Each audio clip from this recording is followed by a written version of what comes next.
আসসালামু আলাইকুম প্রিয় দর্শক, ভালোকে ভালো খারাপকে খারাপ অবশ্যই বলতে হবে। তো আমি ছোটোবেলা থেকে দেখে আসতেছি এই যে এই রাস্তাটা একবার একটা লাইল ছিল, চিকন লাইল। আমাদের বর্তমান এমপি মহোদয় আশরাফুদ্দিন বকুল ভাই ওনার অধীনে এবং কামরুল হাসান জিসান আমাদের এই এলাকার কৃতি সন্তান, ওনার তত্ত্বাবধানে এই রাস্তাটা হচ্ছে। তো আপনাদেরকে একটু দেখাই, আসেন। একটা সময় দেখা গেল এই রাস্তা দিয়ে মনে করেন আমরা হাঁটতেই হুচুট খেতাম, চিকুন লাইল ছিল।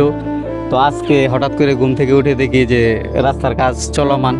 তো যাই হোক, এলাকার মুরব্বী আছে, দর্শক আছে, এদের কাছ থেকে জানতে চাই যে এলাকায় রাস্তাঘাট হওয়াতে তাদের কতটুকু উপকার হচ্ছে। একটা গ্রামে ততক্ষণ পর্যন্ত উন্নত হয় না যতক্ষণ পর্যন্ত ওই এলাকার রাস্তাঘাট ঠিকঠাক না থাকে। একটা সময় ছিল মানুষ রাস্তাঘাটের উন্নয়ন নিয়ে কখনোই ভাবতো না।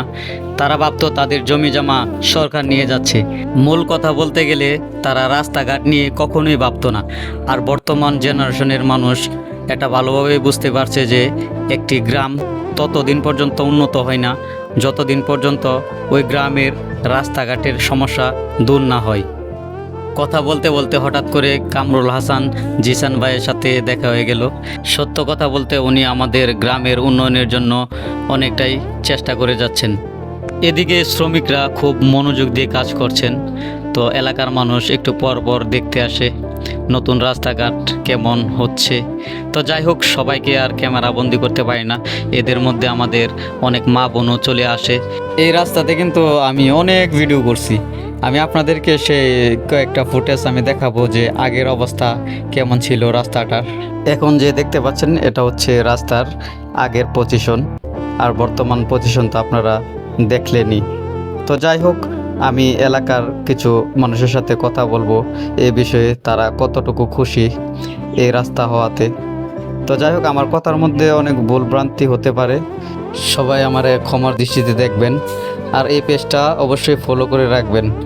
বিশেষ করে আমরা এখন চলে যাব আমাদের যে সেই এলাকার মুরব্বীদের কাছে। তো দর্শক দেখতে পাচ্ছেন যে আমাদের এলাকার মুরব্বীরা, তো আমরা ওনাদের কাছ থেকে জানতে যাব যে এলাকাতে যে নতুন রাস্তাঘাট হইতেছে এতে কি তারা খুশি নাকি বেজার।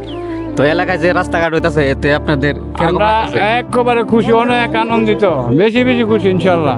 তো আমাদের এমপি মহোদয়ের প্রতি আমরা খুশি, অনেক খুশি। আমরা বুড়ো দিছি তারও, আমরা আরো দিব ইনশাল্লাহ, কাজ কাম করুন যেটা লাগে। আমরা চাই যে ভবিষ্যতে এমপি মহোদয় যেন আমাদের এই রায়পুরাতে টকিপুরা গ্রামে সুদৃষ্টি রাখে। ধন্যবাদ। আমরা রাজি।